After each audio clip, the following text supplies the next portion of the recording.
Welcome to the WRAL Out and About podcast. I'm your host, Mark Birkin.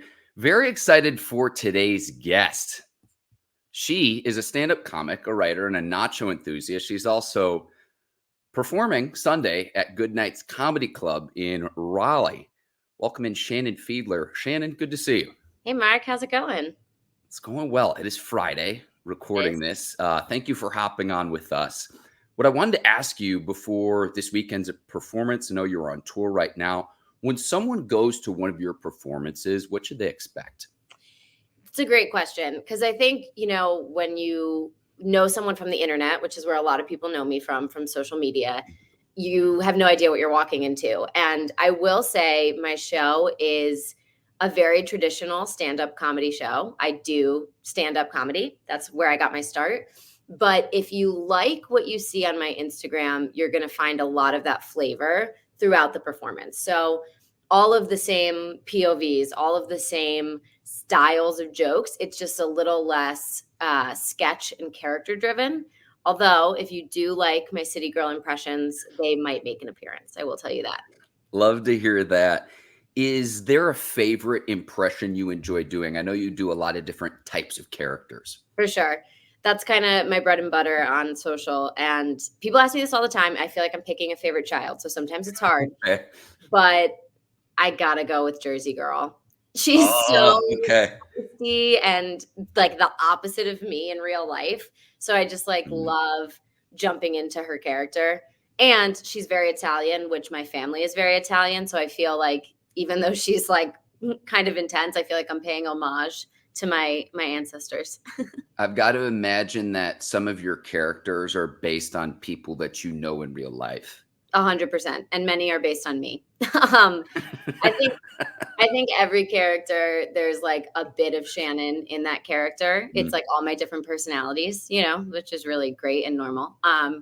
But a lot of them are also, I draw from people that I know, like you said, and they're all people that I love. Really, they're my friends and my family. And my rule, especially when I'm doing a character that's based on a location, is that I won't do a city or a state if I don't firsthand know someone who lives there. Because then it just feels like a Google search, which, anyone can do. And I think the reason these have been successful and resonated with so many people is because there's subtleties to what makes these people the people that they are. Yeah, definitely. And I'm particularly fond of your Dallas, Texas character, the old school Dallas money. That one just, I don't know, it just resonated with me for whatever reason. I love her too. I love, honestly, any with an accent, and she's fun because I put a wig on and it's the only one that I go blonde for.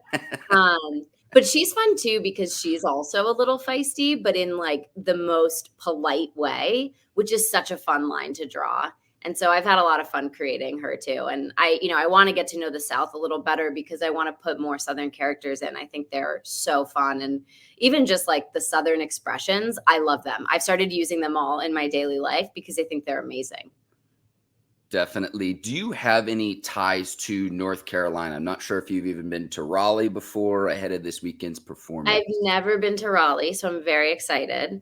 I have been to North Carolina once. My cousin, when I was 6, graduated from UNC, and I conned my parents into taking me because I wanted to go to the hotel pool. So that was fun. I do have some cousins who have moved down there recently, so I'll get to see them when I'm down there. But I'm so excited. I've only heard the best things about Raleigh, and just North Carolina in general seems to be a state that I've been really wanting to spend more time in. So I'm excited to get a little time there.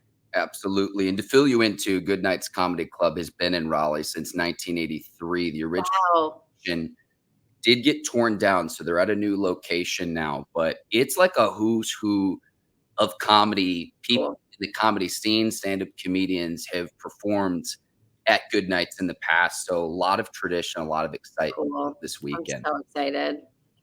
And I'd imagine too, at the old location, they have pictures up of, like going back to, again, 83. So it's like Jerry Seinfeld, and like you could go on and on and on. I could keep name dropping, but it's a really, really cool venue. Oh, I can't wait. I'm so excited. One thing I wanted to ask you as well, before we get into how your act started, was studying theater in college. I believe it was Middlebury College. Yes. How did that shape what you're doing today? In every way. So I started, this will probably answer some of your next questions too, but I started as an actress. As a kid, actually, I was a child actress, believe it or not. A little bit here and there, nothing too intense. But so I had always been an actress. I did it like in high school. I loved it. I majored in theater in college, and I moved to New York the day after I graduated college. And I was like, I'm going to be an actress, and that was really challenging because when you're an actress, especially when you're starting out, you're constantly waiting for other people to give you the okay, to give you permission to do what you want to do. And I didn't have any other plans. So I wasn't, I was just working some jobs to make enough money for rent, nothing that I was like interested in or enjoyed. And I think at one point I was working 8 different part-time jobs and just like running around New York City trying to audition. It was exhausting. And after a year of that, I was like, this isn't sustainable. It's not for me. And the other thing that I had majored in was writing. Or English with a creative writing focus. So I was like, I still love to write. Let me try and pivot to that. And so I worked at magazines, I worked at different like blogs, and then I ended up finding myself in advertising as a copywriter, like Don Draper, but less Mad misogyny. Men. Yeah, exactly. So I fell in love with that, and I was so happy with it, and it was fun. You're on set, you're making commercials. I was writing all the time. And with advertising, things get made really fast. So your work is getting out into the world. And so I was thrilled and I loved getting to write as much as I was, but I really missed performing. And so I ended up taking a stand-up class, and then I fell in love and I was like, oh, this is what I'm supposed to do. It's fully your own agency. You're the one who gets to decide when you do it. You're writing all the words. It was the best of both worlds for me. It was everything I loved. And all that to say, I have my background, my core is as an actor. So I think when you come to see my show, there are a lot of different styles of stand up. Some people are really dry, some people are low energy, some people are high energy. My show is very performative. So there's physical comedy and there's voices and there's a lot of high energy and storytelling. And I think you can tell that there's an acting background, which I personally think is a good thing, but you never know. See, you mentioned Don Draper. My dream's always been to be Roger Sterling. Oh, for sure. I'm not that cool, but he's amazing. Dream character. The type of lines that you have where it's like, I wish I had been creative to come up with that myself. So you come from the acting background though, and then you start this social media following both on Instagram and TikTok, more than 200,000 followers. Like, at what point did you start doing that? I don't want to put words in your mouth. I imagine the pandemic had some to do with that. So pandemic hit right as I was starting to like feel like a real stand-up. I was getting, into clubs. I was getting opportunities. And I was supposed to have my first like Saturday night gig at a real club on like March 17th of 2020. And so obviously that didn't happen. And when it first started, I was like, whatever, I'll use the time to write, relax. But then obviously it was longer than we all thought it would be. And comedy clubs were closed. And I was at my parents' house in Rhode Island. So even if I was there, there wasn't a ton of comedy opportunities. And I really missed making people laugh. And I missed having an outlet to perform. And at the time, TikTok was still kind of new. And there weren't many people in my age range. I'm a very firmly millennial, not Gen Z. And so I thought, and there weren't a lot of people doing character comedy on there yet, which now there's a million and there's so many great people, but it kind of was great for me because it gave me this opportunity to try something that I had seen a couple people do, but not a ton. So I sort of got to create what it meant for myself. And I always laugh that the only reason I was able to do it is because TikTok was so anonymous at the time. No one I knew had a TikTok. So I was like, no one's going to think it's weird if I do this. And so I put a video on TikTok, and I think like my second or third one went decently viral. At this point, it wasn't like massive. It didn't blow me out of the water, but it gave me a taste of what that felt like. And I was like, this was fun. What if I tried to make some others? And at the time I had in my stand-up set a bunch of jokes about being from Connecticut. And so I was like, well, what if I made a TikTok about being from Connecticut? And then halfway through making that TikTok, I was like, well, instead of just talking about it, what if I created a character and I called her Connecticut Girl? And what if I put her on a date? Because everyone has been on a date. Everybody knows how awkward that is, how much you're like trying to be your best self and all this. And so I made Connecticut Girl on a date, and like overnight, 1 million views. And I was like, this is crazy. And from there, I was like, well, I live in New York. I could make a Manhattan woman. And then it all just kind of snowballed from there. And that's how those characters were born. And, it's been the biggest blessing to have social media. And I love it because it allows me to reach people in Raleigh or anywhere that wouldn't get to see me, on a club in New York City on a Saturday night. And it's just helped me reach this larger audience, which has made it easier for me to do stand up because more people want to come. And to me, they're such different art forms that I love doing them both. And so I'm really grateful that it was able to take off for me and that it's still growing, and I still find it really fun. Were you ready for that initially when that first video went viral where you were No. like, whoa? I wasn't. I was like literally like every 2 minutes, I was like, more views? Like, what's happening? And at the time we were so insulated in that it was like the summer of 2020. And so it just felt good to be able to reach so many people. And I didn't really think about what that could mean. I never thought about it long term past the next video, which I think was really helpful in it. And I was still working my advertising job, so there was no urgency. Nothing was like on the line. It was Mhm. just fun, and it allowed me in those first couple years of finding the success and finding an audience. I just got to say yes to everything and try it out, and some things I haven't liked and many things I have. And it's how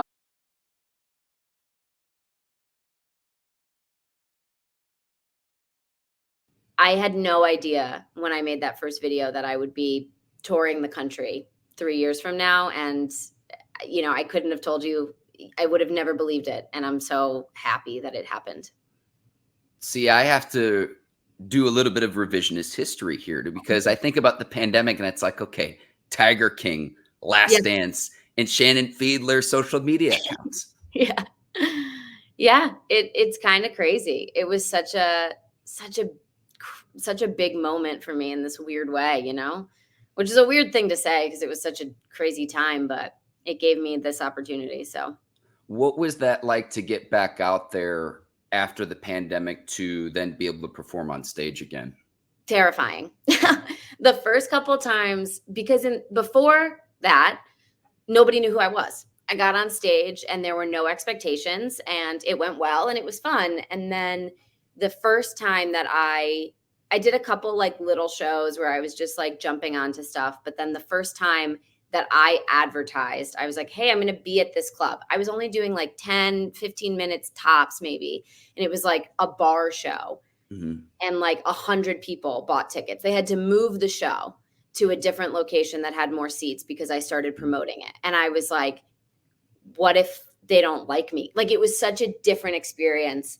And I learned from that, though, that it's the best. When an audience comes in and they're already aligned with your humor, you're going to have such a more fun show because they know what they're coming in for and they're excited about it. Versus like when you do a show for an audience that doesn't know you, which I still do all the time, you have to give them a couple of moments to get to know you before they're willing to like really give over and be like, okay, I like her vibe. I like her personality. I like what she's talking about.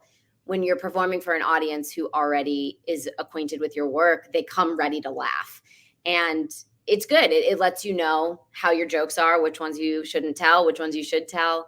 And afterwards people were like, "Can we take a picture with you?" And it was the craziest experience. I was like, "Me? You want to take a picture with me?" I felt like Mickey Mouse. And it was so scary. The first time I did like my own show and did like 30 minutes, I was like, I didn't sleep for like a week beforehand. But I've been so welcomed by my audience, and it's really given me confidence and strength, and I've grown a ton, and it's been awesome. You go right from the frying pan right into the Yeah. fire. You have to. That's the weird thing about social media is, people always say overnight success, and that's never the case because there's always, years of work behind it that you don't see. But you do go from nobody to somebody overnight. That part does happen. So all the work has been building, but you so quickly have to level yourself up, and it's a challenge. But I think if you're up to it, it helps you get a lot of experience in a short period of time. Well, people see the end result. They see the Exactly. end product. They don't necessarily see how the sausage is made. Which is good, leave a little, it's like a magic show, You're still very young in your comedy career. Yes. You mentioned opportunities that you've gotten. What's been the most memorable to this point? Well, I filmed my special in January, which was cool. It was my first full hour. We filmed it. It was stunning. Keep your ears open. Hopefully we'll have some announcements on when that's coming out soon. Okay. But that was the coolest night of my life from a career perspective. Obviously personal. I got married. That was fun too. But from a career perspective, it was just amazing to be surrounded by so many audience members, and they were so supportive, and they knew that they were coming to my filming, and like it just felt so legit and cool. And that was definitely the coolest, most rewarding moment. I've also just like gotten some cool perks from being on social. Like I got tickets to the Big East final in Madison Square Garden, like fifth row. The Mecca. Thing I would have ever thought to do, but I was like, this is cool. And I got to go see MJ the musical. Like there's been a lot of fun, just like little perks like that. But wider career wise, like just doors have opened because people recognize my face. And so then they're like, oh, I think I like her. Like, let's bring her in. So that's been really fun. Congrats on the nuptials as well. You almost keeled over.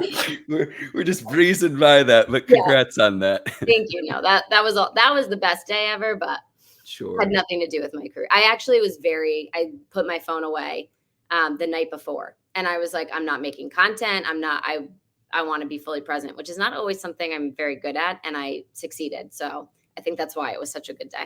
You're making this easy for me in terms of one thing I definitely wanted to ask you. When you're not doing comedy, what do you like to do for fun, for leisure? Great question. I do a lot of activities, like I ski, I surf, I danced my whole life, so I'm starting to try and like take some dance classes again. And I was also a figure skater, so I try to go to the rink. I'm not as much as I would like to, but I try my best. So a lot of that. I play guitar, which is really like that's my safe space of like, no one's looking.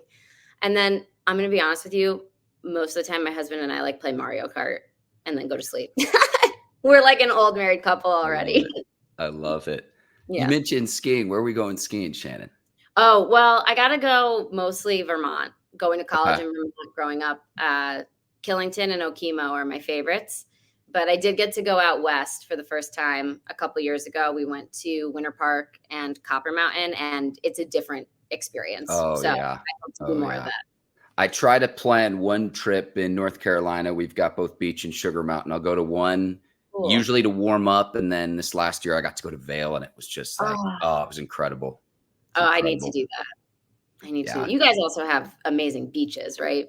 That's the beauty of Raleigh. And I'll give you some insight here to where it's like, what do you like about Raleigh? And it's like, the place itself, whatever. You're 2 hours from the beach, 3 hours from the mountain. It's like, but what about the place itself? And it's like, that's Raleigh in a nutshell. That's the stereotype. What else do you need? Yeah, you get the best of both worlds, though, which is the blessing of it. Like usually, most places you pick one or the other. Exactly. That's awesome. That would be like my dream. I want to make sure I get you out on time here. What I want to ask you is overall, what is your career goal in the comedy world? That's an amazing question because I don't know if I totally know the answer. Right now I'm still in the phase where I'm saying yes to a lot of things. I write long form scripts, so would love to do some of that sometime soon. Nothing beats touring and being on stage though for me. So I hope to continue doing stand up and making specials and going around the country. I mean, it's been just so cool to go to places that I've never been before and interact with people in this like weirdly intimate way of like, let's laugh together. Like that's such a cool thing to do, and to go to all these cities. Like, I mean, I've been to places where I have friends and where I've been a million times. And then like Raleigh, I've been to places that I've always wanted to go to. So that has been really cool. I don't think I'll ever stop being on social because it's just fun and it's a great way to connect with people. But yeah, I think my goal is for some longer form storytelling on screen, and keep doing stand up. Shannon Fiedler, she will be at Goodnights Comedy Club Sunday in Raleigh. Shannon, thanks so much for your time today. Thank you so much for having me.